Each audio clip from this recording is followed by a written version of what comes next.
السلام علیکم ورحمۃ اللہ وبرکاتہ۔ ناظرین محترم، خوشخبری ہے، الحمدللہ اس سال 12 ربیع الاول کو نبی پاک صلی اللہ علیہ وآلہ وسلم کی یوم ولادت کو 1500 سال ہو جائیں گے۔ اس بار جو ہم سیلیبریٹ کر رہے ہیں جشن ولادت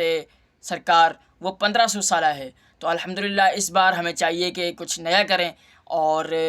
ربیع الاول کو ویسے بھی ہم ایسا مناتے ہیں کہ نبی پاک صلی اللہ علیہ وسلم کا یوم ولادت مناتے ہیں، سیرت کے حوالے سے گفتگو ہوتی ہے، نبی پاک صلی اللہ علیہ وسلم کے اوصاف بیان ہوتے ہیں، آپ کا حسن و جمال بیان ہوتا ہے، آپ کا کردار، آپ کا اخلاق کیسا تھا وہ بیان ہوتا ہے، آپ کی فیملی کے حوالے سے، آپ کے بایوگرافی کے حوالے سے بات ہوتی ہے، اور نبی پاک صلی اللہ علیہ وآلہ وسلم کے حوالے سے قرآن پاک میں جو باتیں بیان فرمائی گئی ہیں وہ بیان کی جاتی ہیں۔ صحابہ کرام علیہم الرضوان نبی پاک صلی اللہ علیہ وسلم سے کس انداز سے محبت فرمایا کرتے تھے، اور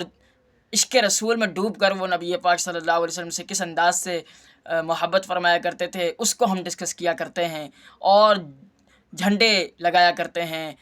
گھر گھر چراغاں ہوتا ہے، لنگر و نیاز ہوتا ہے، اور ایثار ثواب کی محافل سجتی ہیں، اور واعظین محافل میں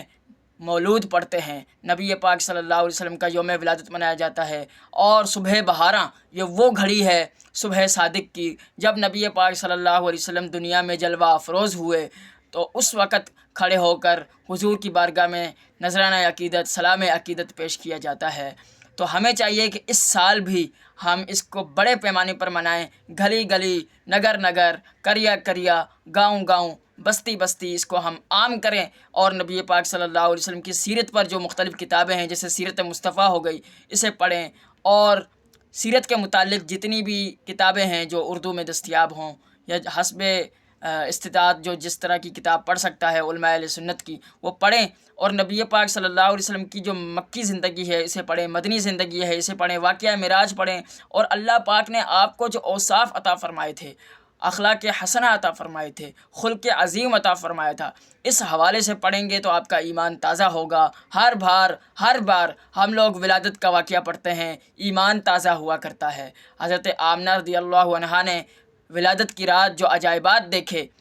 اسے جب ہم پڑھتے ہیں تو ہمارا ایمان تازہ ہوتا ہے۔ تو اس بار ہمیں چاہیے کہ 1500 سالہ جشن ولادت پر اپنے غریب بھائیوں بہنوں کو بھی یاد رکھیں، اور انہیں نئے نئے کپڑے دلائیں، خوشبو لگا کر تیار ہو کر درود و سلام کا نذرانہ پڑھتے ہوئے